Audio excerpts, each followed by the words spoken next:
Olemme Käpylän Pallon kampuksella. Kapa United 12 on lähdössä pian kansainväliseen turnaukseen Frankfurtiin Saksaan.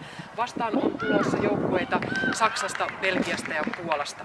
Otetaan selvää, minkälaisella fiiliksillä joukkue on lähdössä matkaan. Unto, sä oot joukkueen kapteeni. Mitä sinä ajattelet, että joukkue saa tästä matkasta? Paljon oppii hyviä matseja, hyviä onnistumisia ja nähdään, että kuinka kova taso on ulkomailla. Mitä ottelua sinä odotat itse eniten? Avausmatsi. Joukkueen valmentaja Tomi Rouhiainen, miten te olette harjoitelleet tätä isoa kansainvälistä turnausta varten? Me ollaan vedetty omaa viikkorytmiä, että meillä ei sellaista erillistä niin kuin valmistautumista sinällänsä tähän on. Toki vähän eri peliformaatti 9v9, niin vähän katsotaan viimeisellä viikolla sitten läpi, että miten se vaikuttaa meidän pelaamiseen. Pyritään tekemään hyvää, omaa laadukasta arkea oman kausisuunnitelman mukaan. Mitä juniorijoukkue voi tämmöisestä kansainvälisestä turnauksesta oppia?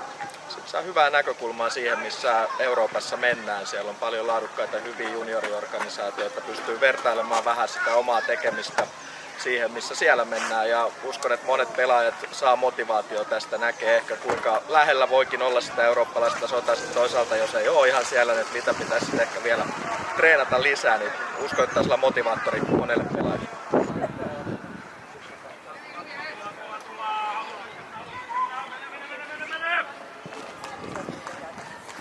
Täällä kentän laidalla on myös vanhempia, Karoliina ja Mikko. Joukkueella on ollut tapana tehdä ainakin yksi kansainvälinen kisamatka vuodessa. Mikä on paras tapa kannustaa kotoa käsin? No me viritellään Käpän oma YouTube-kanava päälle, eli Käpä United 12.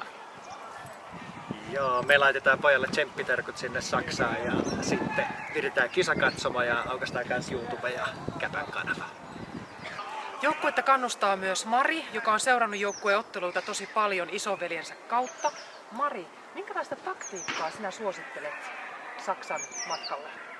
Pitäkää hauskaa ja taistelkaa loppuun asti. Sprechen wir Deutsch? Ja, natürlich. Stürmer, Ecke, Hjälpvart, Mannschaft.